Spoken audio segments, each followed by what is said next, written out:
Today, we're going to have a very interesting topic presented by our guest, Susanne Henne. And the topic is One Health, Participative Innovation Ecosystem for Healthy People, Animals, and Environment. So One Health is a very important and now quite popular direction of the development of public health activities around the world, but currently it's not as popular as it is in other countries in Poland. So hopefully Susanne will be able to let us know what is it about and why it might be very important from the perspective of people's health. A few words about Susanne. Susanne works at the One Health Research Center at the University of Greifswalde. So sheep study and the cohort organized there is more closer to her. So I know that Susanne knows the study very well. Her research focuses on improving public health and restoring ecosystem through the active development of green and blue spaces in urban spaces. So this is very important from the perspective of our Citizen Science Week. As you know, we organized a couple of meetings online, offline, where we were discussing urban health from different angles, from environmental, but also from the perspective of architecture and its impact on people's health. She's involved in a variety of initiatives, plenty and a really wide range of them, from healing forests to therapeutic gardens, inclusion of the impact of animals on people's health, and not many of them. So I am sure that Susanne will tell you all of us about the details of her expertise. One of her current projects is the One Health region Vorpommern, so in northeast of Germany, a participative innovation ecosystem for healthy people, animals, and the environment. So hopefully this will be a kind of future direction also to us and inspiration for development of such project in Białystok very soon. So thereafter, after the presentation of Susanne, we scheduled a question and answer session. So Susanne, the floor is yours. If I could kindly ask you for providing this very interesting topic, and we are waiting for those questions and further discussions. Thank you for being with us today. Yes, thank you, Pavel, and thank you, the team, for inviting me and to having me on this session today, and also giving me the opportunity to present a little bit more to a wider audience and a more general public as of what we are doing or what I am doing. So maybe just again, short introduction to myself, Susanne Henne. I am myself business developer, project manager, I would say. I'm not a scientist. I have no scientific background or a research career myself. I come from the business world, worked many years in consultancy, in regional development, organizational development, and lots of different stakeholders. And a couple of years ago, I then came actually to the more academia side of things, to the university world, and have since then been very much involved with the scientific approaches to projects and developments around health, environments, healthy people, healthy animals. Pavel already mentioned. Now let's just see how we can. Yes, Pavel already mentioned, I come from the University Greifswald, which is not that far from the border to Poland. We see ourselves very much at the heart of Europe, being central based, and have lots of activity actually on our northeastern territory corner in both business and scientific research, also together with our partners from Poland. From Western Pomerania, for example, but also into the whole Baltic Sea region and area. So I will also, of course, be very interested in reaching out further in your country and your organizations and activities, maybe to go cross-border initiatives and cross-border projects. Greifswald has a very strong interdisciplinary research focus on 5 different faculties, actually, and 5 different disciplines. including university medicine as one of the biggest faculties, where also the SHIP studies and cohort studies that Pavel just mentioned are based at. And then, of course, we have a lot of focus on infectious disease, on zoonotic, antibiotical resistances, a lot of environmental and sustainability issues. We have a lot of nature, we have a lot of agriculture in our area, but we also have a lot of technology and deep science, really, stemming from the plasma physics or from microbiology and lots of experts from that field.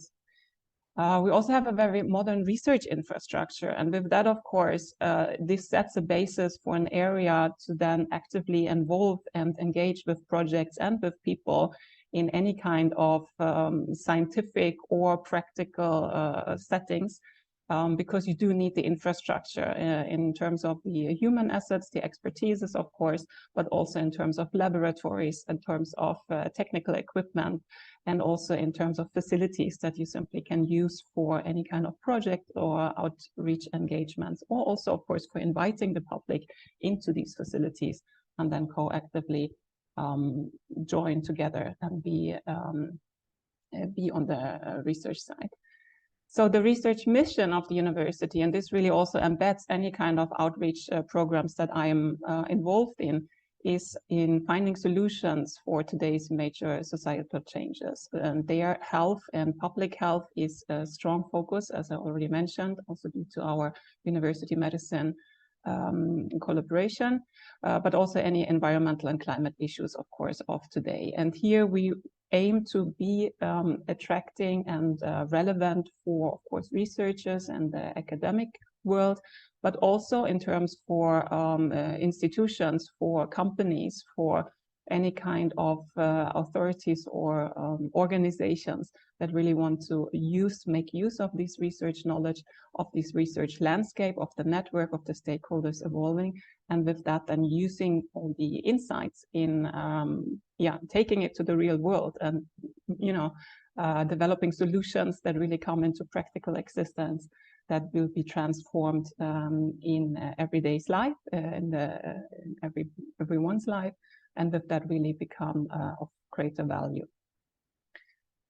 We have, just for an example, a very rural focus, of course, on lots of the initiatives we do. As already mentioned, we are in the northeastern corner of Germany, eastern Germany, so it's a lot of agriculture, a lot of landscape. We have sea side, we have a lot of inland waters, and it's widespread this long distances, which of course is also again mirrored in the activities that we do, because people are not necessarily close to the city centers, they are not necessarily close to the university and its infrastructure. So there is a strong input and effort on bringing that out to the countryside and to the rural areas, as well as, of course, taking in opportunities or challenges and problems from the rural areas to the centers for further work. And then the university has also a very strong focus on its third mission, which is then again to really settle projects and programs, research and both research and innovation programs with the partners in the region, and really come together with national, international, but also regional institutions, with the authorities, with public authorities, with the city councils, with any kind of other initiatives that work with the small and medium-sized companies, for example, in the region, or any startup scenery, entrepreneurial. There's a strong entrepreneurial scene that we also try to embed in our ecosystem. And with that, really scaling our research activities, because we are a research university, into the wider public, into politics, into society. So one of the major initiatives that I'm luckily then I am also got the opportunity to set up and involve in now these days is that the University in Greifswalde launched the One Health Research Center. This is a public-private partnership, which is also different to many of our otherwise public or third-party funded initiatives or projects, So here we really come together with private industry partners, but also other NGOs and institutes that help us in collaborating and starting a strong or building up our stronger cooperation for building projects and creating partnerships that aim to focus on this public health and nature and environmental interconnection. This has been running since 2021 now. We've basically been in the starting up phase, finding our space, finding our partners, defining the terms and the projects we want to engage with. And we have since then now really started engaging in a few programs and also been able to launch a few first projects where we then involve many different kinds of stakeholders, again, both from academia, from politics, from business, including the society and the people, and with the aim to develop evidence-based, integrative solutions that tackle these global challenges when it comes to climate change and increase in infectious or lifestyle-related diseases. So the One Health Research Center's take on One Health, because One Health really is a strong topic these days, and there's lots of different understandings of One Health, both coming from a traditional point of view where we see more of the zoonotic diseases and the infectious disease really between animals and people, the human, in all the way to nowadays also often called planetary health, eco-health. There's a lot of different definition and terminology, but our take on One Health really is the focus where we have correlations between human health, the built environment, and the ecosystem. So we're really including community, business, society in that approach. And we want to have a wider view, or we're aiming for a wider view than, let's call it simply, the traditional way of people or human and animals interaction.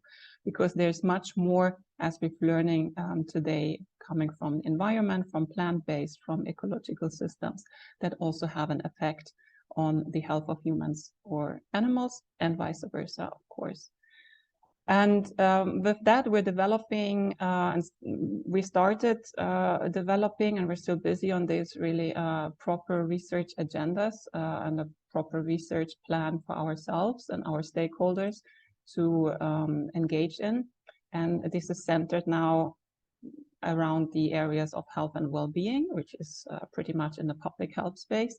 Then the urban and built environment, which is a lot also with architecture, city development, and city planning, and in general nature and climate. Here we speak a lot about ecosystem services, ecosystem restoration, conservation, biodiversity issues, and so on. And then we have a layer, or we put a layer for a second level of focus, where we see the more of the implementation and the impact and the engagement level with different stakeholders then, of course. So this is once the economics, because always end of the day, ideas, projects, product solutions needs to be financed or funded. Then there's a policy and law level to all we do in terms of discussing or developing also blueprints, guidelines, suggestions, recommendations for public authorities, for lawmaking. Decision makers. And we also bring in the layer of arts and culture, because this is an area that we see as a very strong outreach arm, because through arts and culture, we really have a great opportunity to engage communities, to reach out to people in general, and to gain greater acceptance, understandability, and also a dialogue with people that are to be in the use of the fields of research and the products and the solutions that we engage with. And then we tackle the One Health, or the whole area of on topics and discussions on One Health really from an angle where we say health is much more than doctors, and health is much more than the absence of disease or disease prevention even. So again, the One Health Research Center, as this public-private partnership, focuses on developing these evidence-based integrative solutions which have an economic implementation potential to really become real-life scenarios, real-life solutions. And here we focus on, and this is also terminology that's been building and that we've been developing through the first 2 years now of engaging with different partners and projects, that we focus on nature-based solutions, nature-based therapies, and nature-based infrastructure as our outreach arms. And here again, we have lots of different partners involved, lots of different international, both scientific and industry partners, in order to bring solutions, bring ideas, or scale up solutions and ideas into the existency of being tested, being applied in communities and by communities. We have a very strong effort, and this is actually the crucial fact of not just creating projects or scientific research assignments or other engagements ourselves, but really docking onto bigger programs, trying to become parts of consortia that are in general coming more from the typical academic research funding streams in where they take long-term assignments in developing regions, for example, like the One Health Region Vorpommern program, which is a 9-year funded program now by the German National Federal Ministry of Education and Research.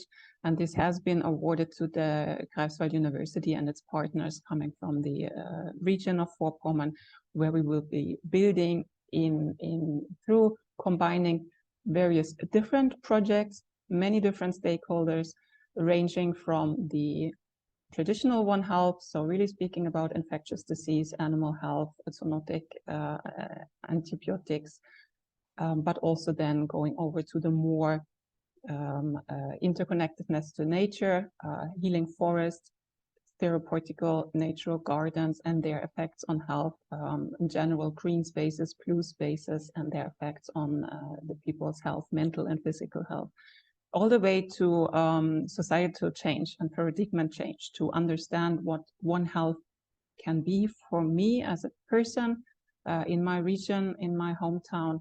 How can I get actively involved in my personal lifestyle, but also in contributing together with others.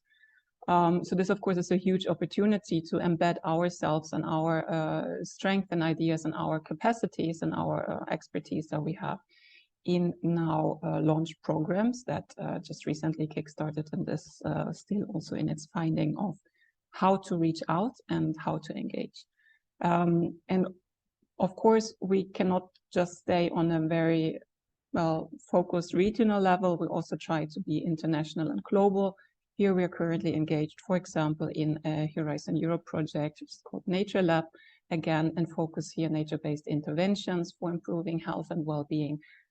Here also, again, we have different gradients of green space engagements, ranging from parks to natural forests, to healing forests that we call as a specific defined forest space that relies on specific forest criteria, so environmental criteria on tree species and the environmental surrounding, but also in terms of therapeutical offers in terms of mental and physical health activities. Besides being part of projects or even initiating programs and projects through public funding ourselves, we of course take part in or initiate intervention studies to really actively involve real case scenarios, real life examples. We currently do a lot of literature reviews from a fairly scientific point of view, also scientific publications, but all the way into translating it more into fact sheets and general information for a wider audience and the general public to be targeted. Parts of the team, for example, has been in Dubai now this week, of course, holding panels and seminars at the COP, engaging on a more high level and policy and lobby making circle. but then also we try to engage ourselves in different conferences and presentations, like I do here myself today. I'm typically not the spokesperson so much. I'm more the behind the scenes architect in connecting bits and pieces and bringing the partners together and translating ideas and programs between the different stakeholders. So with this Citizen Science Week that we gladly got approached to also present ourselves a little bit more, I really come to the question often, what is the citizen science approach, or what can be a citizen science approach in the work that we are doing in the One Health Research Center, as well as establishing and developing the One Health region for Pommern. And it's always a discussion that I have also with my colleagues within the projects, but also with external stakeholders, that how we actually define or again understand citizen science in our various fields, our various backgrounds, and how we also want to target it. Is it the integration of, or the combination that we take the knowledge of the general public, of the civil society, in combination to proper academic scientific research? Is it, to what extent is it the participation and the actively becoming a part of scientific projects in terms of joining in and trying out yourself, even if you're not a scientist? Just as much as I'm not a scientist myself also, is that already citizen science approach? And how do we really, how do we really define and work with the utilization of the results that we are then bringing forward? Because even though I have a strong focus on transformation, on innovation, on bringing the results into public and practical implementation, lots of the programs and the projects we engage in, simply often by its funding structure, turn out to be publications or documentations, lots of written material, lots of fancy papers even at times. And how can we really take this further step from just being in science and coming into action and creating relevant, effective decision-making opportunities or decision-making material or guidelines that help bringing action to the cases. So there is a strong lack still, or I myself also still have a strong lack of citizen science as an approach, but I've also been gaining a lot on this during the last month in engaging with various people and programs. And I really come to the understanding that if narrowing down or phasing out a little bit the science part of it, it's like many other parts of day-to-day work and day-to-day life. Really, it's almost just a human thing, that there is cultural differences between the different actors involved, and here it's specifically between the citizens, the people, and the science, the academia world. And then, of course, there are various and different decision makers in between, with all the institutional barriers that we also have. And there's also always the sense of belonging, the sense of empowering, the sense of above one's own agenda and acting above one's own understanding. But still there is an inaccessibility that scientific value or scientific actions are also very much known, but maybe are not trusted or are not accepted to the way needed in order to really transform into implementations. And this again is based on lack of information, lack of communication, lack of understanding, lack of translation. So this is really not so much of citizens and science nexus. It's normal people, communicational barriers, even, I would say. Everyone is a lot of the people are experts in what they do, and then they tend to live in their bubbles and live in their own silos. And the really big mission in this whole approach is to come out from that And then this question arises for us in all the projects we engage with, or the general public health, nature and health alliance. Okay, so how can we use crowdsourcing? How can we engage with social participation in order to create these opportunities for exchange amongst the people involved?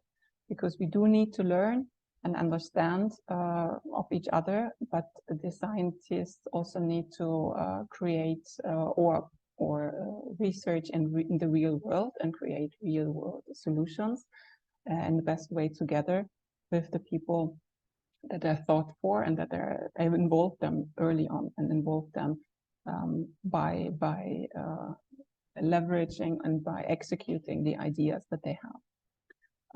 We've been working a lot with Join Us for Health team and our colleagues also from Greifswalde, who've done many efforts and quite some successes in, of course, creating more pressure, or maybe also putting incentives and ideas for an institutional change that is needed here. Because from an academia point of view, again, and from projects and funding structure, creating citizen science projects or involving citizens in science is easy said, and I feel even in the last years it's become an easy kind of tool in including. But then the mile of really how to setting it up, how to engage with citizens in science, how to run projects and guide and coach for them is a total different area that is often left out, and it's really unfair to say that science maybe asks for citizens involvement, but then there's no guidance on or no coaching or no active monitoring or participation levels. So that is something that still needs to be worked on, both in the scientific system, but also amongst any other stakeholder that is basically involved. So I want to show just one project that we're currently, or two initiatives I chosen to present a little bit that are very frequent. We are currently together with the Department of Health and Prevention at the University writing a more specified concept note, and we received some funding for this design stage on health-related quality of life measures or systems that we want to embed through participatory design of green spaces, basically including the neighborhood, including the people that live in these areas and the residential areas, and also schools. With reaching out to different age groups for that sense, in creating their living spaces, their urban living spaces in a health preventive and sustainable, environmental sustainable setting. And this project we are really designing from scratch with a participatory intervention approach, where we say that we want to include the people, again, from the neighborhood and from the schools, actively in the whole process, in planning and implementing and designing the intervention studies that are to be taken place and we do this both in Greifswalde and in Berlin to have a little bit of a stretch between the more rural, suburban and city nexus, and also include them in the scientific evaluation. Because again, citizen science, I still have my questions here. What is it? Where does it start? Where does it end? And what is citizen science? What is not citizen science? Is it the participation? Is it the collecting of data? Is it to be included in the evaluation of data? How far can we go, and how far is it wanted also to then, of course, still generate and ensure qualitative studies, qualitative assessments, and have evidence that helps us, again, to push forward our findings in terms of proving effects of nature on health of people. So by these, I mean, we build this on the knowledge of that high quality urban green spaces have a positive effect. It's widely known. It's a lot communicated, and it's lots of marketed even. It also is known that this strengthens the social cohesion. And of course, with the right environmental settings, this also contributes to biodiversity or adaptation to climate change and so on. And it's also known that this is particularly strong in effects, so the health effects are particularly strong for vulnerable groups, which again puts the question mark of how to really design and implement these interventions, because typically the vulnerable groups, so meaning older people or children or unemployed, have less access to the spaces and are maybe also less not attractive, but less responsive in being engaged, or need more active, proactive engagement to come to projects and to join projects like the ones that we are planning. But with these participatory measures, we then want to really help or establish more, reach out to more marginalized groups, and to really give them an opportunity to get involved, to be actively involved, and also to bring forward own ideas and own concerns maybe, because end of the day, the project or the results of the project, the design spaces, the new green spaces in the neighborhood will have hopefully a positive impact and a reward for themselves, because it is their own, very own living area, their own life surroundings the people live in.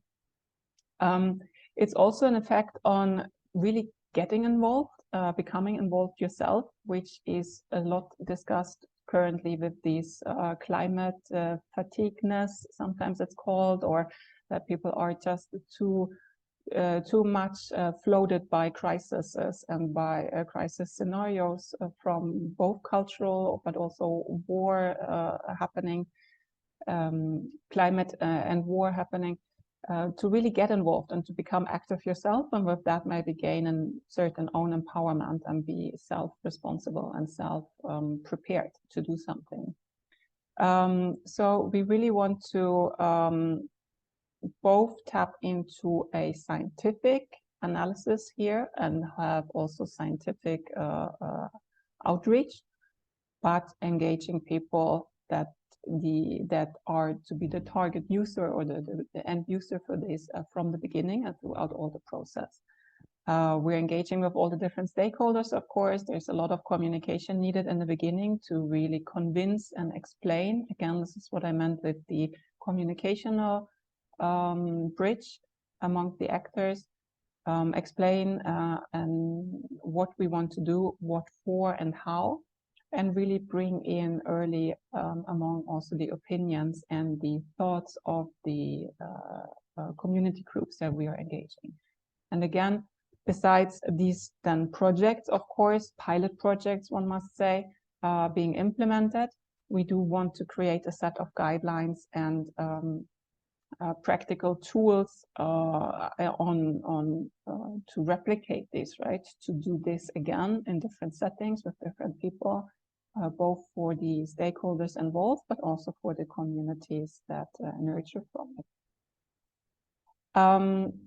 Taking this a little bit further, we've also been taking up some ideas that we've come across, for example, in our collaboration with Join Us for Health on the platform during the last year. And there's been actually one idea coming from Białystok, from your region, and the establishment of the therapeutic gardens, which of course gives another layer to just speaking about green spaces and neighborhood areas in city development projects, or taking the typical community garden, or even the existing forest areas, as I mentioned before, the parks and forest areas that are there, but really giving it more of a therapeutical usage to the, and with that a health focus to the natural green and the environmental and the plant or tree species elements.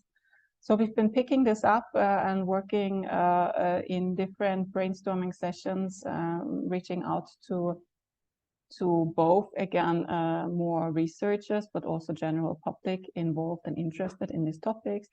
We've done some more proper research and literature review, And we're also engaging still in evaluating some best practices. What have others done? How have things worked? And what are the learnings maybe that we can embed for our projects that we intend to kickstart now for the next year? And again, there's a lot of definition needed. There's a lot of understanding needed for anyone involved. This starts with the definition of the community garden or of the green space. Who is the owners?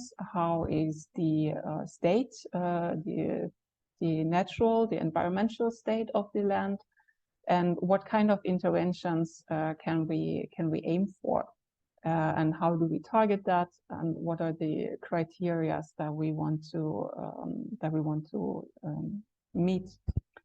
So besides systematic literature review, which is something that I believe we can bring from the academia, because there are lots of people that have or are engaged even in both publishing, writing themselves, but otherwise also reading or summarizing very sometimes in detailed scientific papers, and bringing this into a more easy way of summaries, fact sheets, and information, bringing this to the communities or bringing this to the general public.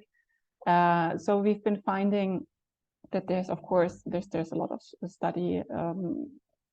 studies done, or a lot of papers written, but there's still no clear evidence. We're always speaking about positive effects, but again, it's very difficult to show or to clearly state what exactly is doing what is exactly the good, how much green maybe is the green space needed, or how much active activity, therapeutical guidance, how much time spent in nature, and what are the methods and so on that are needed for the assessment. So all these findings from the inconsistency or from the not so satisfying results of these studies, we try to tackle them down a little bit and bringing to easy use scale up versions to feel ourselves now, to really tackle different sets of greens or different sets of groups involved, making sure we do have control groups, for example, to be more precise on the assessment of what is the nature health effect, where does it come from, and how can it be influenced and impacted also. So yes, so of course there are indications for positive effects. We also want to keep it simple in terms of focusing on non-medical intervention. Again, this is to be reused and redesignable by a community. So we have to make sure that we're not, taking any high medical concerns or specific, difficult to reach, or also hard to finance and hard to implement versions, but really keeping it low and on a low threshold. We're currently mapping different spaces that are, of course, available, and here we are focusing on our region of Vorpommern, but also have been touching over, it's a green border in the end, also going over to Western Pomerania. And on the Polish side, we have a healing forest project, for example, that is set to be more into the public spaces, also of parks and gardens, where we would like to stretch over to the Polish side, because we have this placed on the island of Usedom, which we split with Poland. We're mapping all kinds of actors and stakeholders that are involved, because there's lots to do with, as I said before, information and engagement, explanation, and of course early involvement, and also defining the benefits and the interests of anyone that wants to be involved. So citizen science, we want to involve citizens, and we want to involve public stakeholders or private stakeholders in any kind of science-related outreach programs. We need to involve them early and also hear and define their interest, so they are prepared and ready to spend time, money, or even their own commitment and energy on this. There's a lot of course, protocols needed. We have to have clear parameters on the environmental and the health side. As I said before, we need to know what we want to research or compare with each other.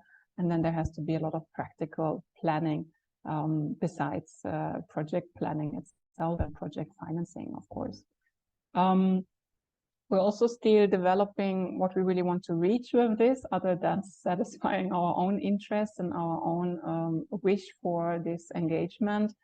But this should be all kinds of, ranging from educational material that also can be used for schools or other institutions to really also have outreach in the community, maybe even with certain groups that need active engagement or that are looking for active engagement with disabled or with socially, the vulnerable groups, the socially impaired ones, to also make sure that we maybe can go all the way to educating and how do you say, given and training for guides and coaches that then will also monitor and walk along with these groups and with these projects. And also, of course, maybe designing criteria catalogs to have the measurements and with that the verifiability for the effects. So that's basically a little bit on an overview of where, from a university point of view and from the outreach program, the third mission, the regional mission, so to say, we take what we're engaging with and how we, through creating this One Health Research Center in terms with public and private and NGO partners, that gives us the platform to engage and to outreach, but also through a regional funded scheme that for almost now the next 10 years really will focus on developing small-scale problems together with the people from the region, with the citizens of the region, and with that bringing, well, hopefully bringing science and people closer together. And this has really been a short overview. There is lots more to say on any of the single projects and programs, which I would be happy to discuss or also to share in more detail. And of course, as I mentioned in the beginning, I'm actually no real expert of any of this. So I'm also very interested in anyone having ideas, concerns, inputs that we can or I can take on to my team in developing this and making this relevant in the most sense, because this is really what citizen science in the end for me is about, to be relevant for and with the citizens. And this is where still lots of work needs to be done, I believe. Yeah, so thank you for the time. Thank you, Susanne. Thank you for your excellent lecture presentation. I can just say, wow, like your experience and what you're doing in Greifswald and the whole Vorpommern region is very impressive. Just before we start a round of questions, let me comment, and because you said very nice sentence, I like it very much. Health is much more than doctors. I like it very much. I would also add that science is not only scientific papers, conferences, but also what is very crucial, social responsibility of what we're doing every day. And of course, we very often limit our understanding of health to mainly physical health. But however, all of us know that health is more multi-dimensional. So during the whole week, we were discussing various aspects that can influence health, which are not always obvious, like urban planning, architecture, environment, forests, green spaces, culture, cycling infrastructure. Everything together, I would say, might be considered as a component of the vector that defines our health being, and which is a combination of different dimensions. So One Health definitely reflects that interdisciplinary approach to health, going beyond all those dimensions that are already known. So also we need a citizen science approach to understand much more, because we produce a lot of findings, a lot of observations, but we have this, which is kind of challenge to the scientists, how to make it actionable. Because our findings are important. Our findings brings a lot of knowledge on those relationship, those causal inferences on people's health, but we need something from practical point of view, how to apply that in our local communities, in our daily lives, how to make those guidelines, tips for people. So let me start with the questions. Are there any questions? If there are any, just please write them on the chat. But before that, I will start this hopefully bunch of the questions. So I'm quite interested with the nature-based interventions. I know that as you also mentioned, that there is a couple of scientific papers publishing, like trying to verify those hypotheses that nature-based interventions are having a good or effect or without any effect on people's health. And I know that, for example, in Lancet, there was a paper published showing the evidence that there is a correlation between a decrease in the systolic and diastolic blood pressure and increase the number of steps, daily number of steps in the population studied. But my question is, because you present your region as more experience, and that's great, but what is the stages of nature-based interventions right now in Germany in general? I mean, from the perspective of official health sectors, are they allowed to prescribe nature intervention, or like with the financing from public sector, or is it still like, let's say on like an unofficial sector of health intervention? And it's a very good question, because in a way it refers back to the first part of your comment, because how really become the scientific and maybe even with citizens together developed knowledge or solutions into practice, right? How are they really being implemented? And this often is, if we just take it with green prescriptions, as it's sometimes called, or with prescribed therapies in nature, so to say, is a finance question, because end of the day, someone has to pay for it. So by bringing the research cases and the research expertise, the scientific expertise, maybe having that, maybe even having the successes and the good relations and the involvement of people, of citizens in these projects, still leaves the big challenge of involving any kind of stakeholder that has a say, that has a go, that has an own interest, and interest often in terms of gaining something, or reducing costs, for example, right? Gaining a benefit or gaining some win, or reducing costs from a financial perspective. So here, of course, the public health, the insurance system is the key stakeholder for us, and we're engaging a lot with any kind of actors from that field as well.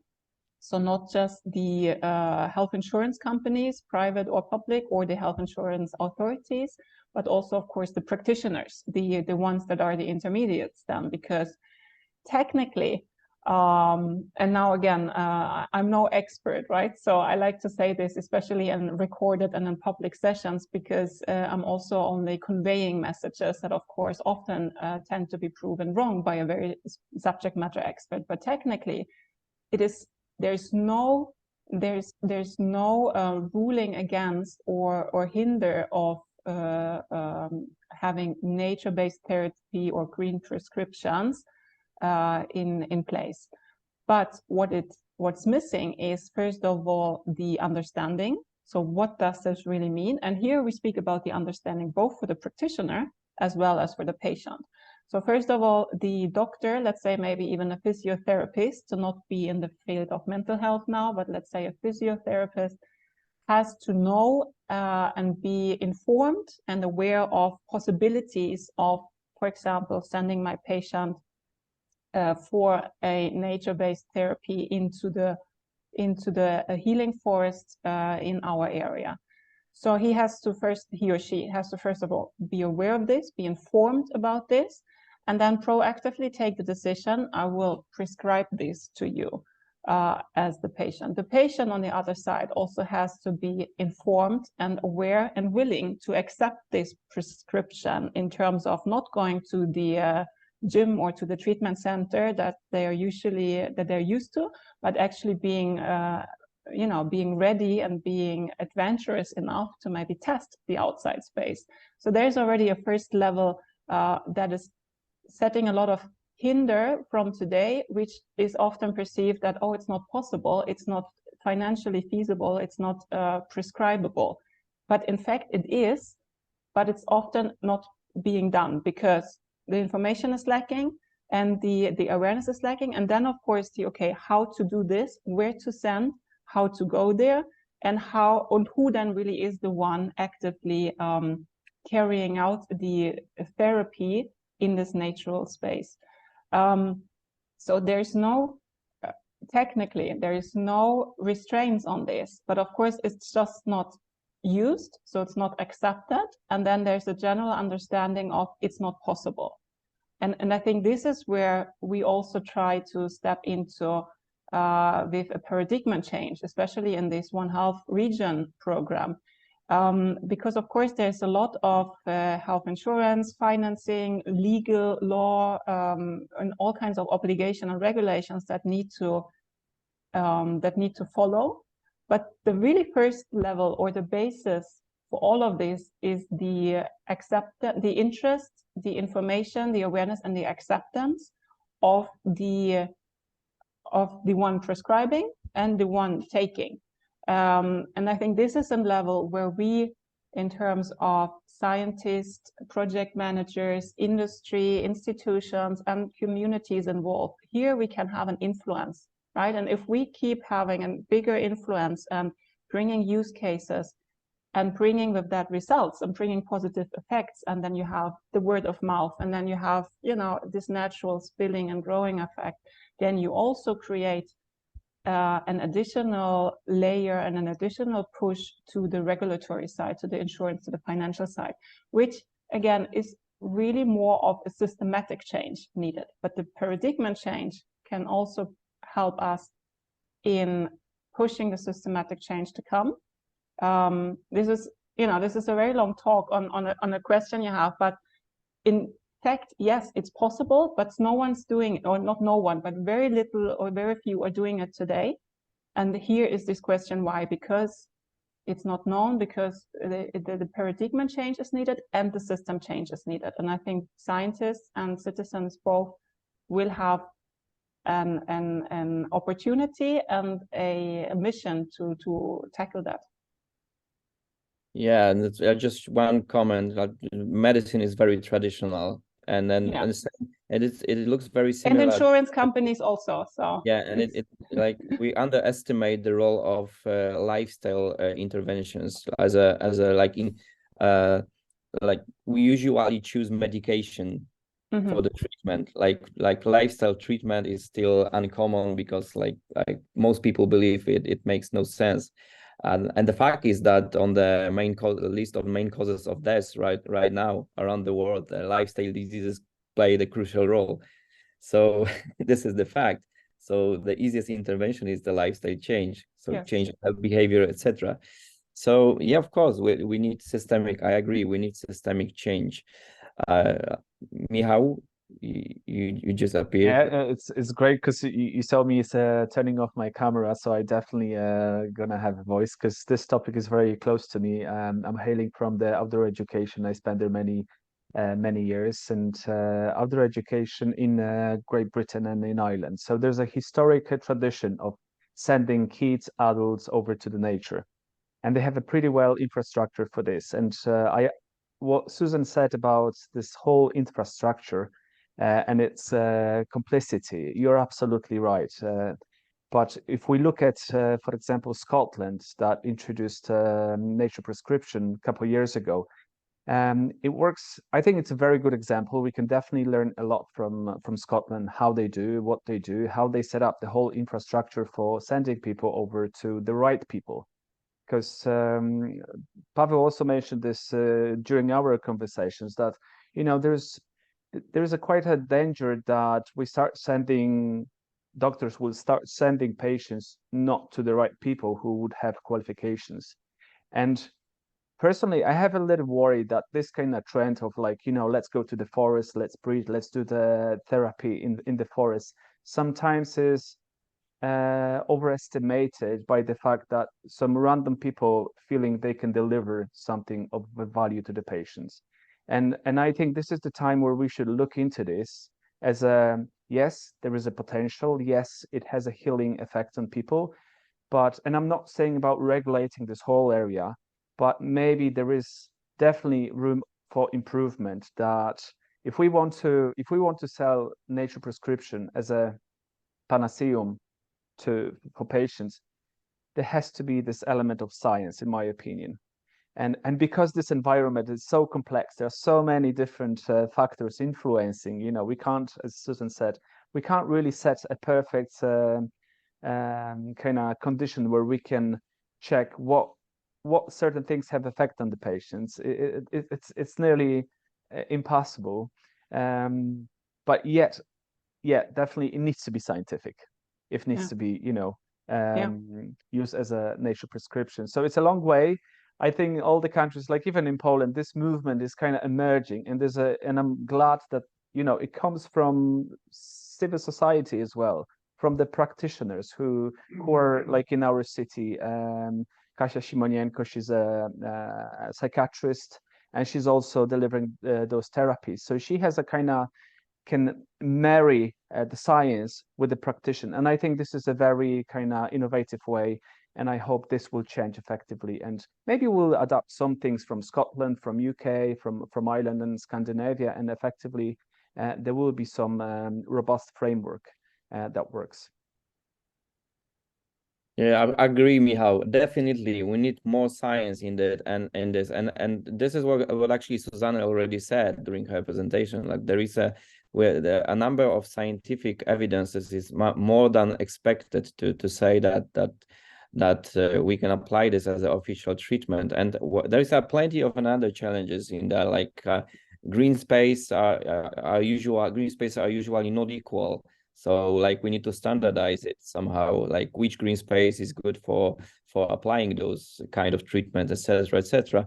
So definitely we can in general say that there is an impact, and there is a kind of correlation between the nature and some health outcomes in general. But of course, this is a hypothesis that we need to verify, and to verify such hypothesis we need good methodologies and good population, like in numbers, to say that this is applicable right now. So definitely I agree, and I'm representing the science here, so of course I'm always very cautious in analyzing such aspects. But definitely this is the future, and One Health, as I said in the beginning, brings a lot of interesting questions, how to combine those different dimensions of health, because we usually we consider health mainly as a physical health, sometimes forgetting about mental, and mostly forgetting about the social health, which is social well-being and being a part of the society,